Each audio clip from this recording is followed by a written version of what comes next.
Okay, so at everyone, I'm an AI programmer on The Witcher, and I've been working on AI for quite a while now. I was working on the navigation system for Heavy Rain. Who's played Heavy Rain in the room? Yay! Awesome. Somebody. It's a pleasure. I need my notes.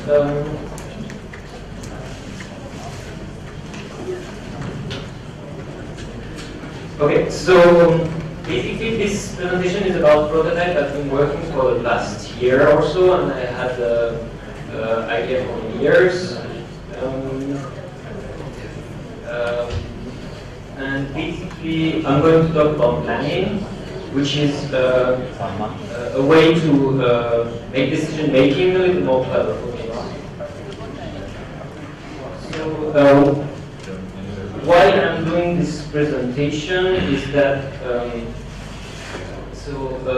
I can, as a in my work, and I think it can be useful for everyone else. I think it's very useful to put what you're doing into words. It helps me to find problems with my own work. It helps. It's actually also. It's useful because I want to communicate about my work, and God knows we don't have enough AI programmers in the industry, so it's really important for me to communicate about this and show people, students, how AI is a field and is really cool.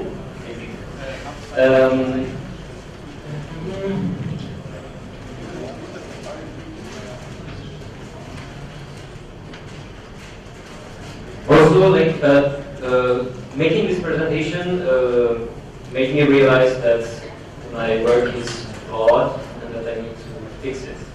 And that's a very good way to know how strong your work is, in my opinion. Whatever the field. Okay, so the original idea comes from this situation which I've been meeting a lot when I play RPGs, is that you've got this NPC who's like, hey, go and get me this sword of mine in this cave, and you go and get the sword, and you put him in front of him on the table, and he's like, where's my sword? Give me my sword. And as I don't know, as a player, it's kind of fucks when you get the experience, and as an AI programmer, it makes me really mad. I expect the NPC to pick up the sword and say thank you. And so that's basically what I'm trying, the problem I'm trying to solve.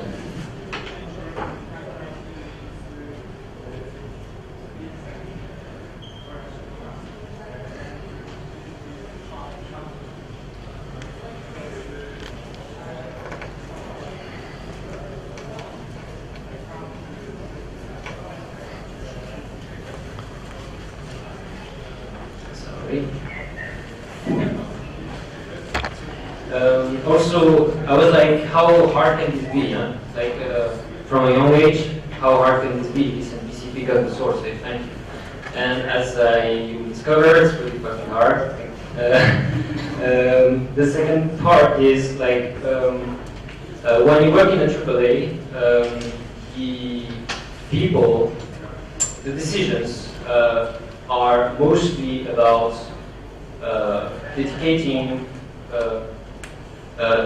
make an awesome experience. So that means all your CPU, GPU, and RAM is mostly thought about for graphics, animation, sounds. Sounds take a lot of RAM. And basically, when it comes to AI, we are like, okay, I can have a few megs here and there, but basically you are an underdog. And so with this prototype, what is really cool is that I can dedicate as many as I want. So that brings me to my next slide. Whoa. So basically, what would happen if I gave one core to my AI, to my system, and a bunch of RAM? like basically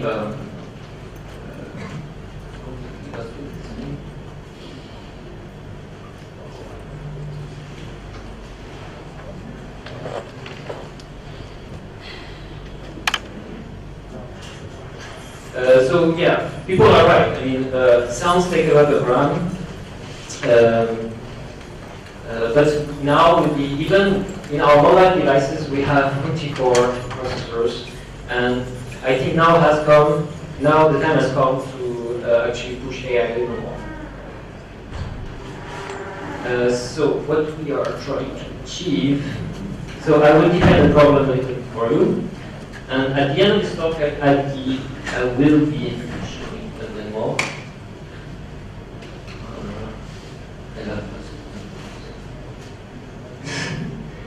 Okay.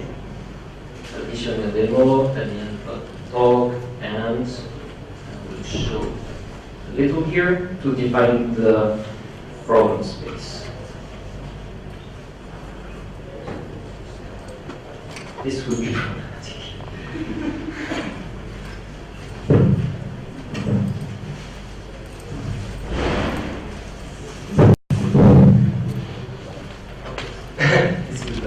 Okay, so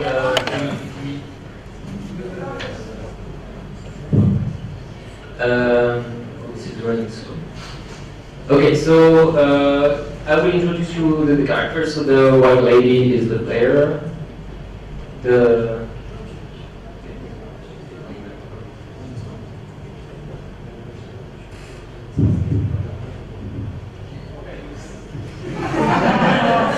Okay, so the white lady is the player. The little black girl is the AI NPC. Oh, that's cool.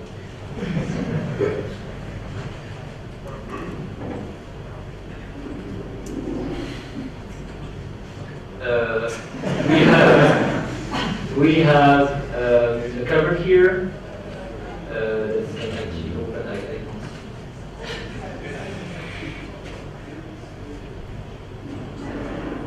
Okay. Okay, so I can open these cupboards. I have a little box here that I can open and close. I've got keys on these tables that are used to lock doors and cupboards. Here's the teddy bear. The teddy bear, my blue teddy bear. So cute. So does this look like a teddy bear? No. I'm a coder. So. Okay, so basically the idea is that I will grab the teddy bear and I will hide it somewhere. So this is the door.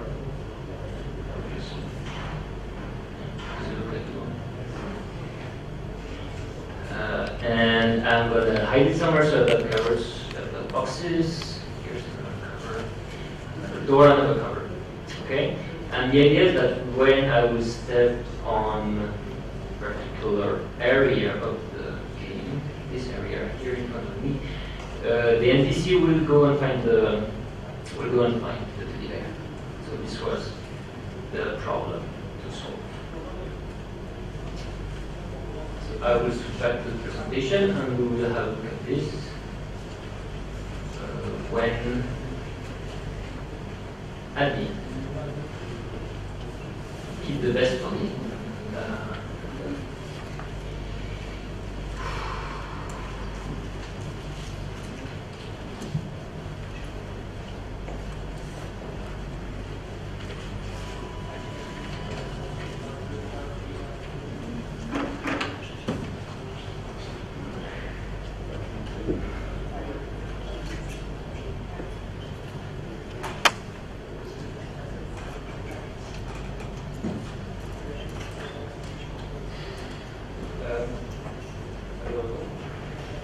Hello.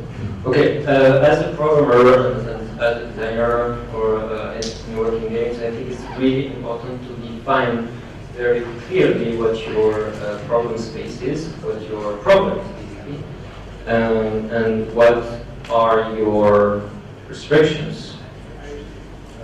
Because when I was younger, I always made the mistake, like I'm going to do this awesome thing that will do everything, and at the end it does nothing because I lost myself on the way and basically got nowhere. And when you know what the problem is, I believe it's much easier to find a clean and elegant solution. It's more like a mental thing, you know, like discipline yourself and build little by little, solve one problem at a time and build up.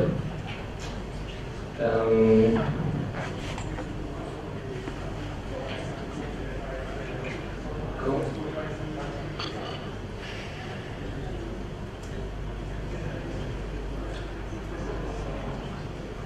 Okay, so when I started this prototype, I had a look at two things that I knew already.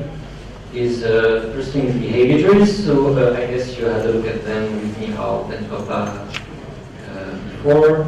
So how many of you know what a behavior tree is roughly? Oh, that's pretty good. Okay, that's very good. Behavior trees are awesome, very well suited for solving most problems in current games. They're a neat way to organize your behaviors in a clean way and readable way.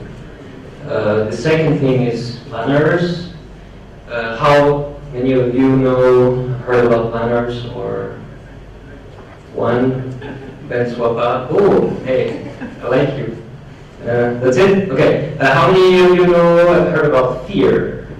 First of the name. Oh, come on. Fear. The game. Okay.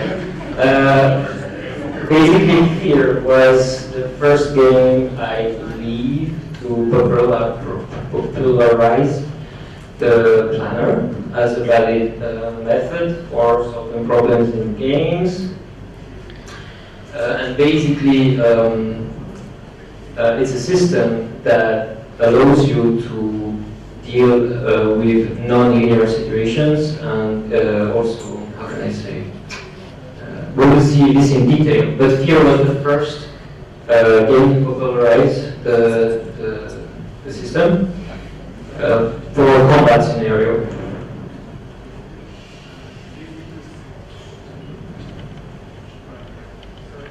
There we go. So quickly about behavior trees. Well, I guess most of you know how it works, but I will show you why it doesn't work in this situation.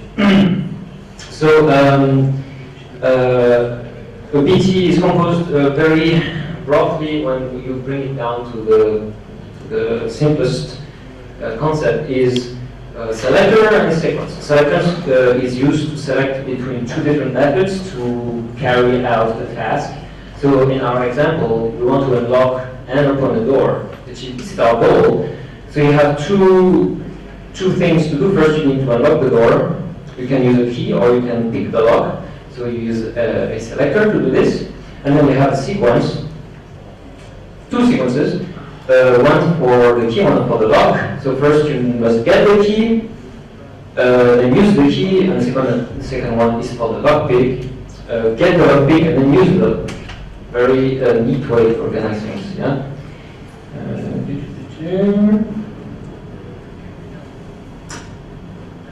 So what if the key to the first door, oops, sorry, we'll come back. So what if we want to get the key and we don't have a lockpick, and the key is behind another door that is locked? How do you solve this problem? Well, you can say, okay, I'm going to build another tree down there, and if, well, the key behind the door, I will get another key, etc., etc. And I could build another part of the tree. However, what if I've got 3 layers of this and then 10 layers of this, X layers? So you cannot organize, you cannot solve this problem in an elegant manner with behavior trees. I don't know if this is clear, but yeah, it is. So that's where planners come into play. The idea is that instead of having static relationships between tasks, they are completely separate from each other. And basically the algorithm will check all tasks and find one that is suited to the situation and to try to find a sequence of tasks that will solve our problem. And that's actually most of the time a bit expensive process. Yeah, there are a few of them. These are keywords for you to have a look at if you're interested. HTML planners, groups, goal-oriented action planning, and strips. Strips is the one used in Fear, and we will go into detail into that one and show why it's not working for me and how I expanded it a bit. Strips. Strips was invented by, I think it stands for Stanford University Research. No, stands for research. I don't remember. I have it somewhere. Stanford University Technology Research Institute problem solver. So that's a problem solver. And then Fear grabbed it and used it. Okay, here's how it works. First of all, strips. You have you need to simplify your world into an array, a buffer. Basically, you are going to here is the state of the world. So the first boolean is, do I have the teddy bear? Second boolean value, do I have the key to the door? Is the door open? Is the door locked? Etc. And you put this in an array, and that represents your world. So red is false, green is true. In this case, of course, it can be more than just booleans. It can be inner values or anything. You know, I'm just simplifying things to make it simple to explain. Then you have a task lexicon. Basically, this is the equivalent of your task in the behavior tree, except they are not linked to each other. So open door in our case. So in the case of Fear, it would be like use melee weapon, use ranged weapon, take cover, whatever, you know, like combat task. And in our situation, we have open door, unlock door, pick up item, drop item, close door, and lock door. Each of these tasks defines a precondition, a set of preconditions, and a set of events. So this is the tools you give the algorithm to search through the task and find the most suited to solve your problem. The precondition means how, if I want to open the door, how does my world needs to look like? If my door is closed, I cannot open the door. If my door is open, maybe I shouldn't open this door. So this is the precondition. First of all, my door should be closed. And secondly, I need to have a key to open the door. Yes. So door closed. Yeah. So door is open is false in a precondition, and door is locked is true. Actually, it should be false in this case, right? Sorry. Then you have the effect. If you execute this task, what will change in the world? That would be door is open equals true.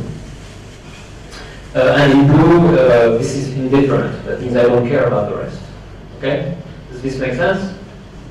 Are you guys following me? Thanks. I appreciate it.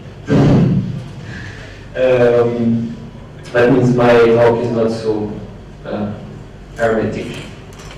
Okay. Next. Okay, but then the algorithm will run through this task.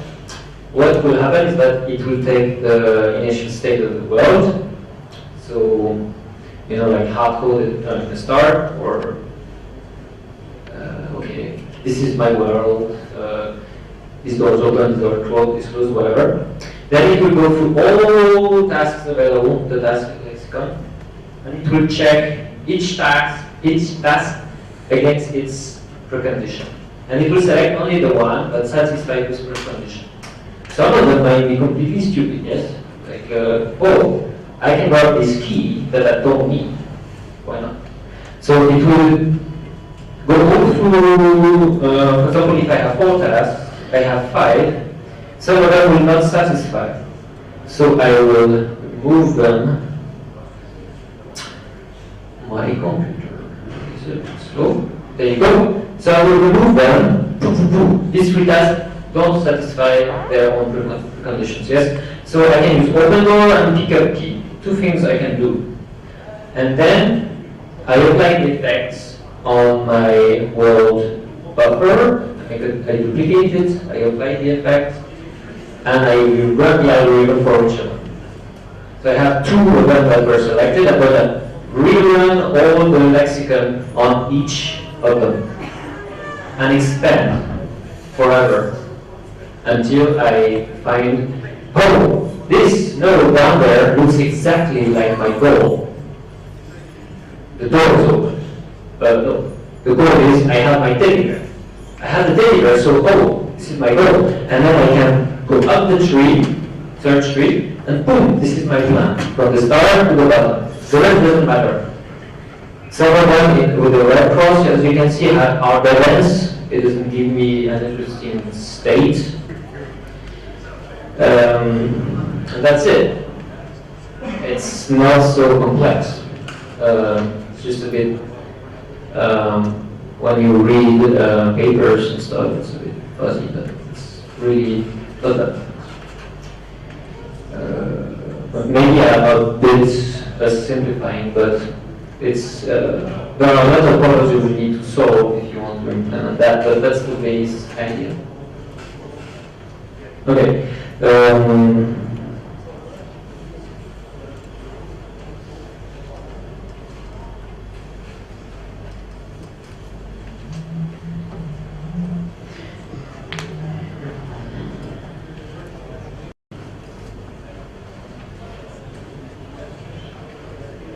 Okay, limitations. Why I didn't use that?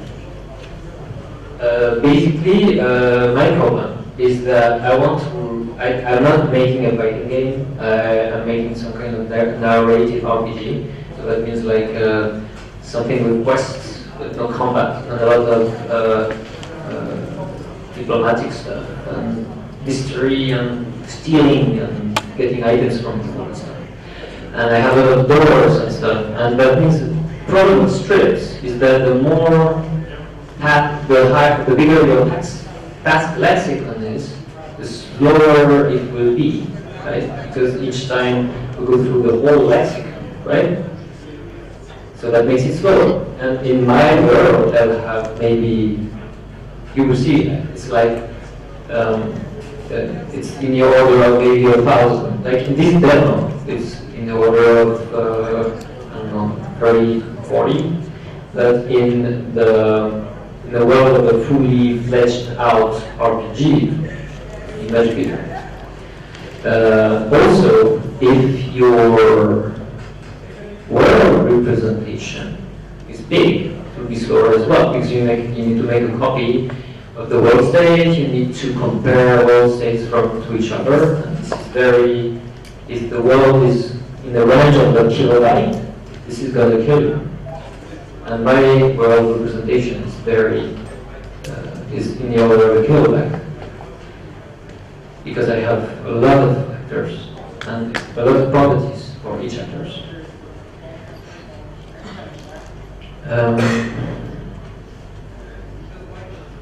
So I have a more complex world representation. That's about it. Next. Okay, so I'm gonna sidetrack a little bit, and first thing I need to solve is, in the traditional games industry, we, as AI programmers, we solve pathfinding and decision making as 2 different problems. It's 2 different things that have links with each other, but they are most of the time completely different systems.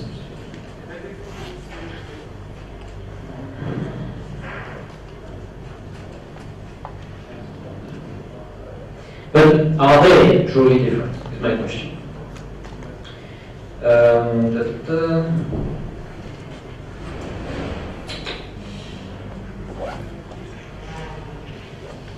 What did I want to say with this slide? Okay, if you look at fear, for example, this is the task lexicon for fear. As you can see, you don't have much. This has nothing to do with pathfinding, like working your way in a building. The only thing that's remotely connected to pathfinding is move to and take cover, move to cover and flank. But these are basically nodes that basically assume pathfinding will work to the cover, and the flanking behavior will work. Basically, they are asking for a path for flanking and executing on it. Basically, the planner will ask the pathfinding for a path, and then it will run it. So these are separate systems. They are tied together, but they are separate.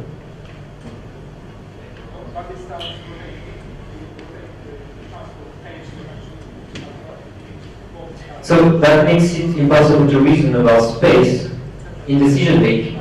Because imagine Anouk, the little girl in the demo, she wants to get her teddy bear, but something is blocking the way. I need to be able to say, oh, this door is locked. I need to find the key.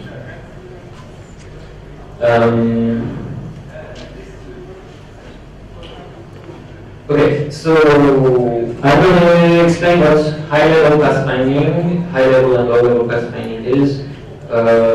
I'm sampling. So how many of you understand what I mean by high-level and low-level pathfinding? Not so much, okay. So basically, most of the time in games we have many layers. We don't have one, two like that.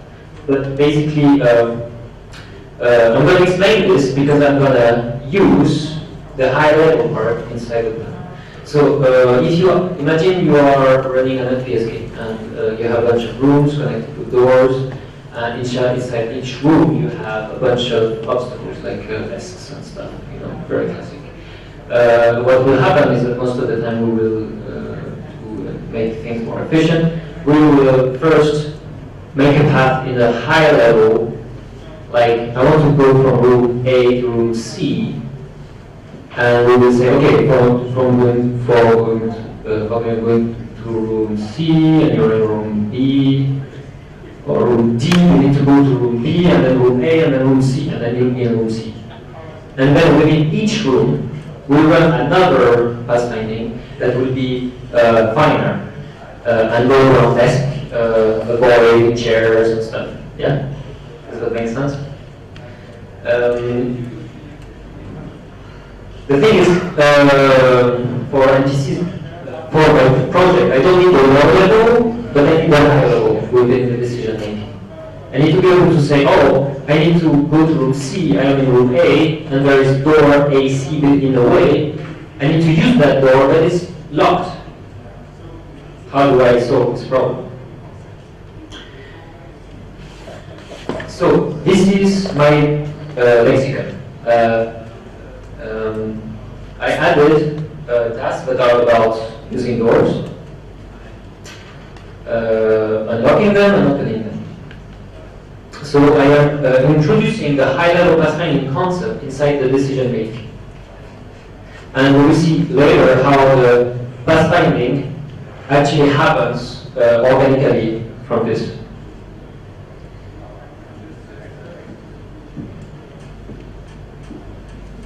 Okay, parameterization. So parameterization is wait. So if I come back to my lexicon, so I have all of these. Oops. All these tasks you see, it's called closed door. We don't know which door it is, right? So if I have 4 doors, that means I have 4 different closed doors. I have closed door A, closed door B, closed door C, and closed door D. So that means I have 4 tasks. And if I have, so that's how, what it means to parameterize the task is to, well, to give him a parameter, and that will expand greatly our task lexicon. So for example, if I have 100 doors, all of a sudden, close door, open door, use door, interact, and direct, we get 100 different, I get 400 tasks, basically. So that's why I'm saying my lexicon is exploding.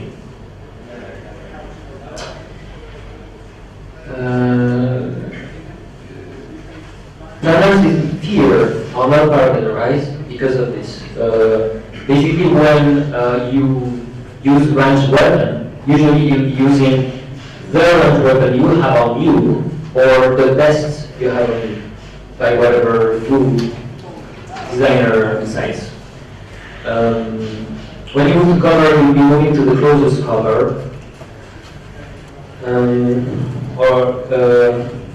etc. Throwing a rock, you'll be summoning a rock from nowhere, throwing it. You won't be picking up a rock first, or maybe you will, but then you'll have a pickup task somewhere. Okay, so this is basically the new task lexicon with parameters. I'm missing one there. So basically it becomes close, unboundable, lock, lockable, move to an area, use a door, pick up items. And as you can see, the drop task has two parameters because you need to know which item you're dropping and where you're dropping it on the slot.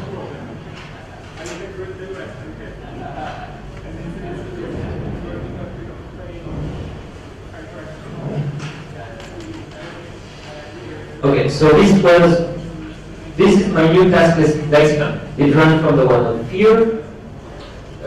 It would totally kill the strip algorithm, and I need to find a solution for that. Next is how does my word representation looks like? Okay, so each actor is an assemblage of AI components, and as you saw in parameters, for example, the cover is an entity that can be opened and closed. So I give it the openable component.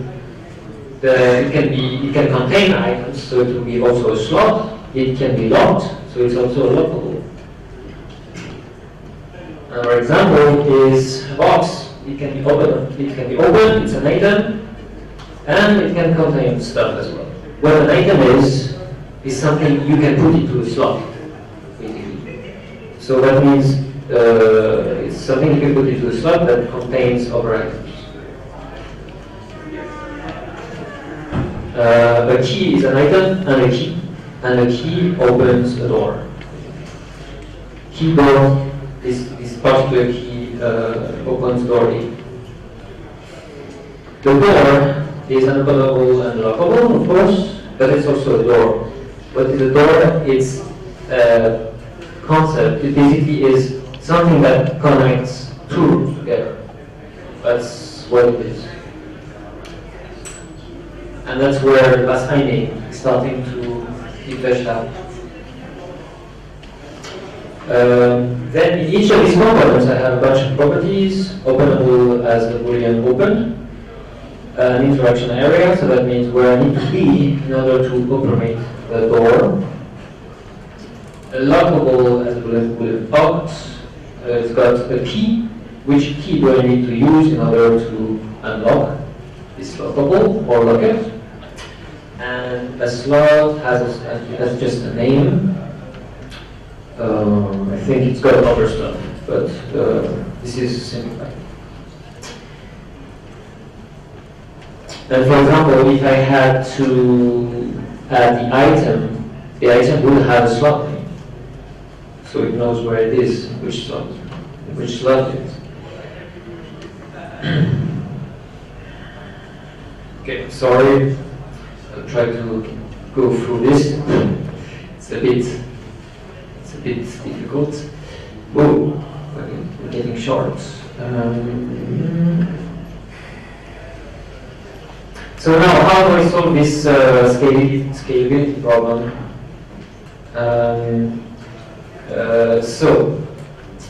First I have to come back to the scripts algorithm. the script plans forward. That means I'm starting from an initial state, and I'm planning, searching, and finding a goal. So it's going forwards. Forward.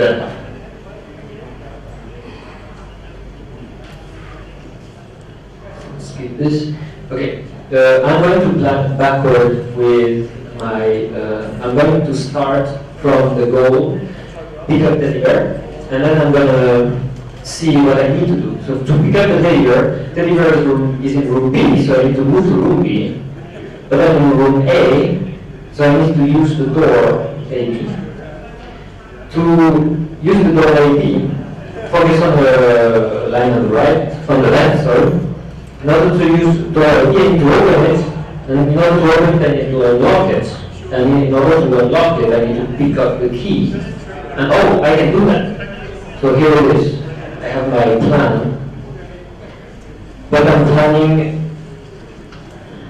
planning backwards.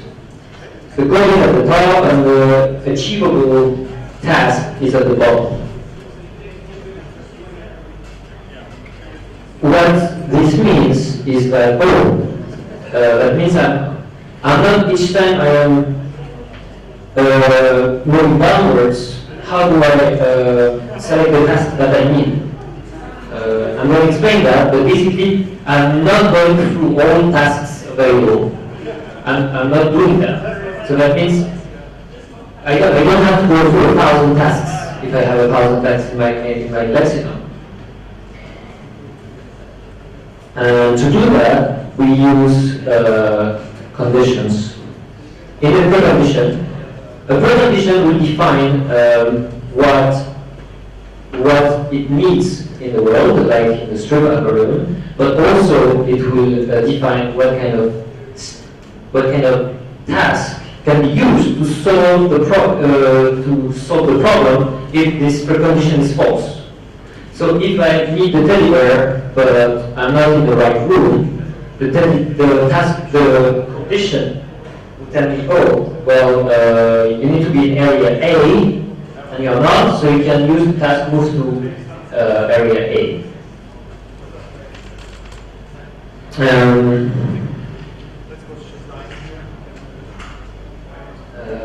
I'm going to skip a bit because I'm super late.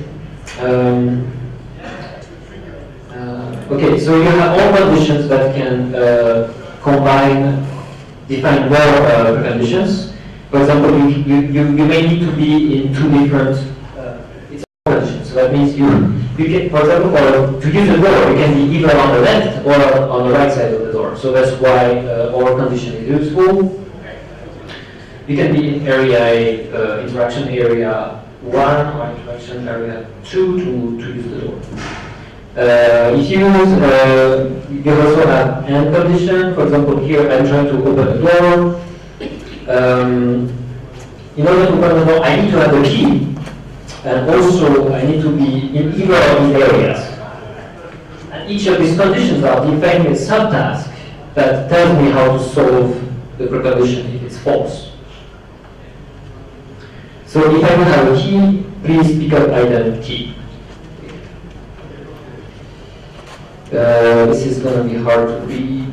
The task is basically a collection of methods, which are different ways of solving a task. For example,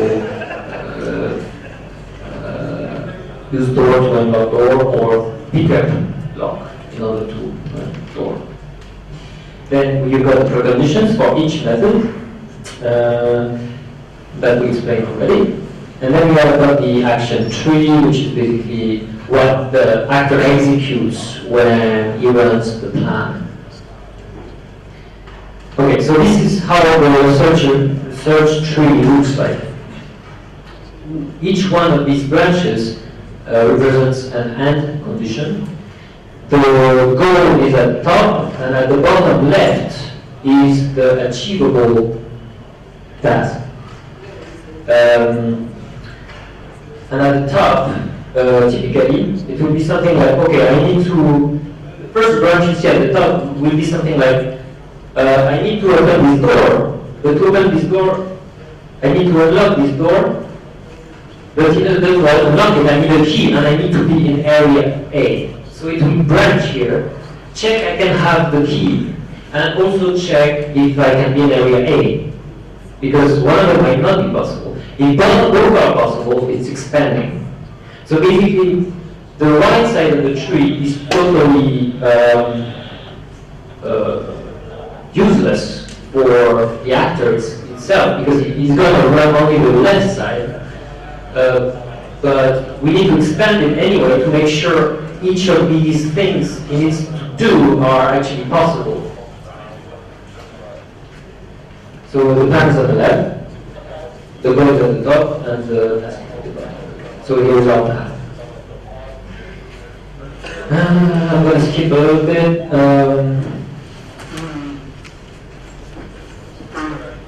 Right now I have a problem with it, is that I made a recursive implementation, and that is not really viable because there is no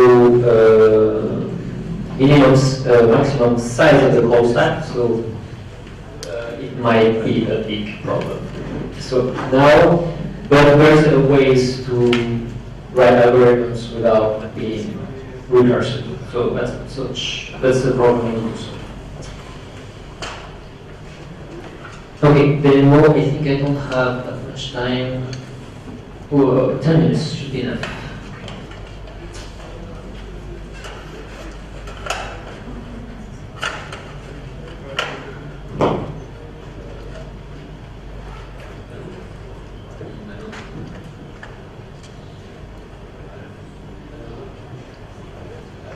Hello.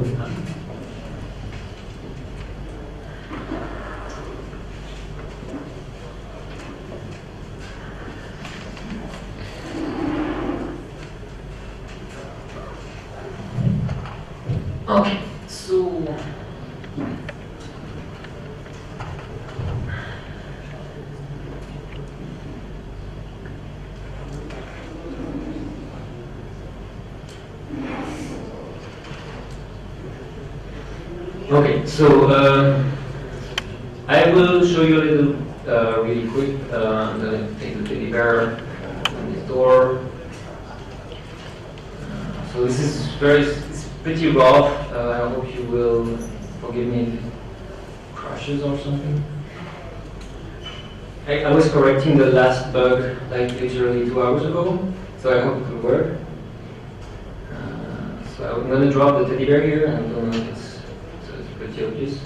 Closing the characters, and I'm going to close a bunch of doors. This one.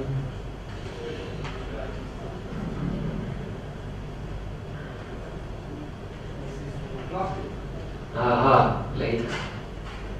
Okay, I'm going to show you quickly.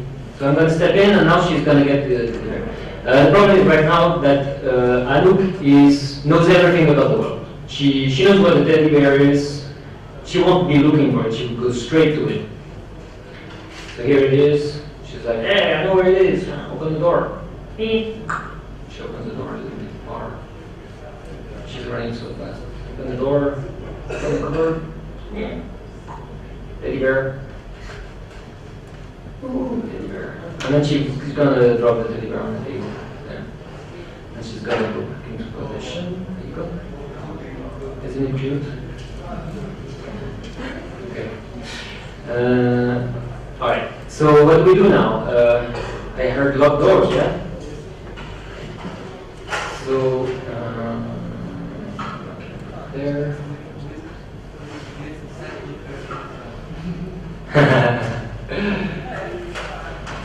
When she gets inside what? The room? Yeah. That would be bad because she wouldn't be able to. She would stop moving or not, because I think that I have a bug on somewhere, and she will go through doors. I think I have. You will see. I will close this door, and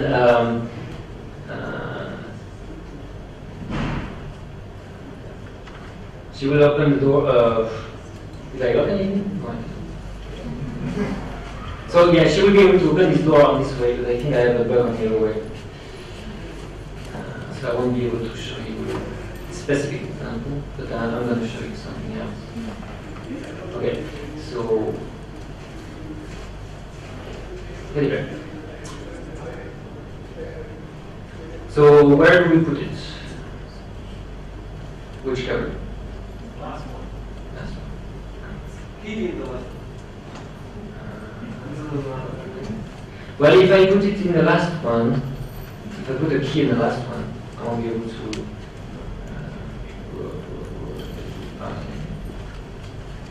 lock the cover.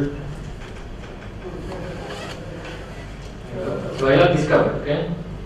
I apologize for the key, I didn't color-coded them, so they're a bit hard to read.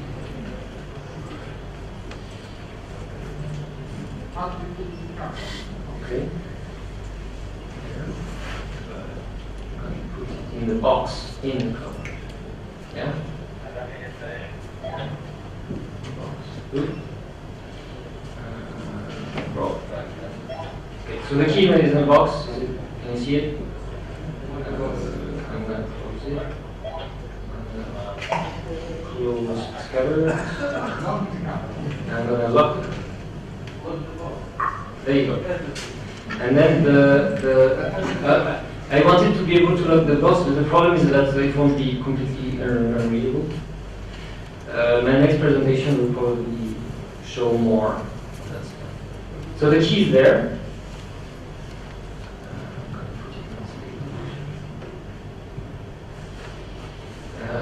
And then,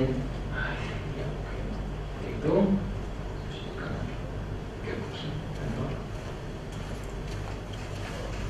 Alright. Cute box. Ooh. Ooh, it's bad.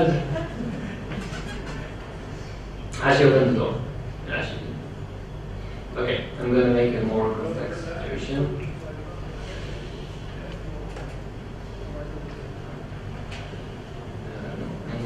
I have 5 minutes. I'm sorry, there won't be any time for questions.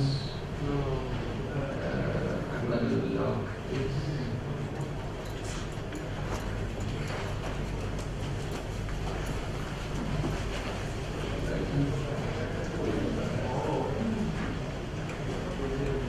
Sorry, it's a bit slow. I didn't implement run yet.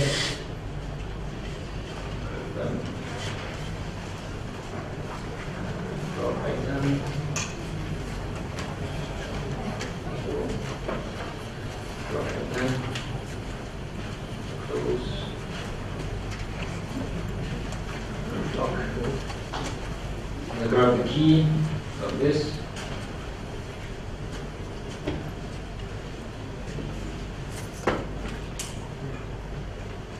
There we go. I'm going to lock this door.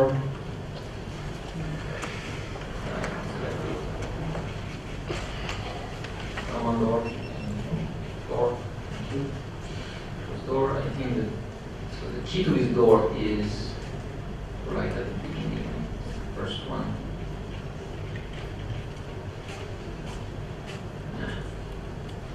I should have implemented running.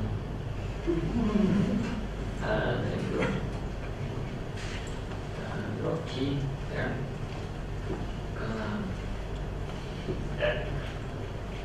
My selection thing is not so good. Close. There you go. And I am going to put. Okay, so this key in the cupboard. Oh. So the key in the cupboard is the key of the other cupboard there. I'm going to lock this door as well. This one. Ooh. Oh yeah, I have the key to the cupboard in my inventory. So I lock the door here. I'm going to hide the key in the other cupboard, right there. And I'm going to lock that cupboard. Oh. She's like, hey, no, I don't want to do this. Oh my god, shit.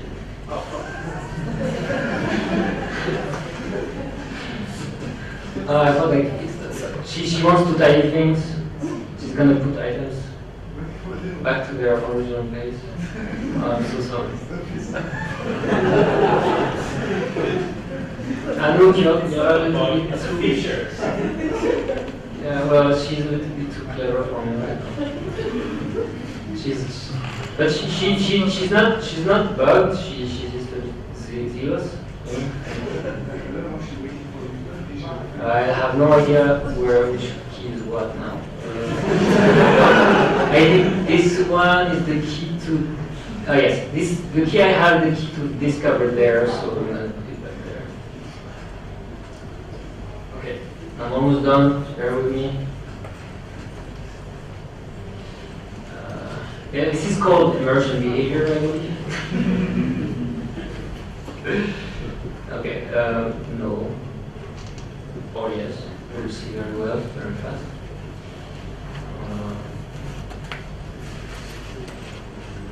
This key is the key to that door.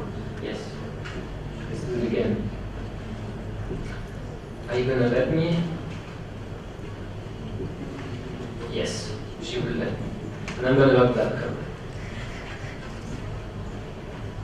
Yeah. This is not the right key.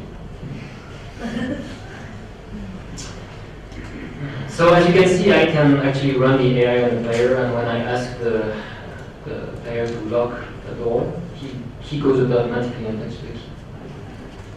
And this key is the key to the door.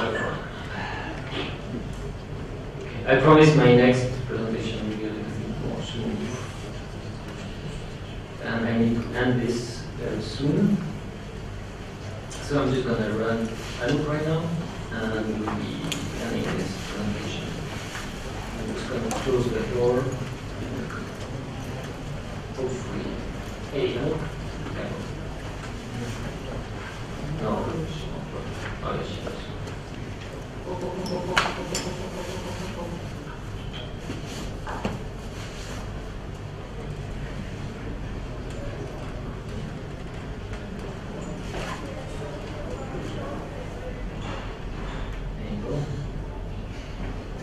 Ooh.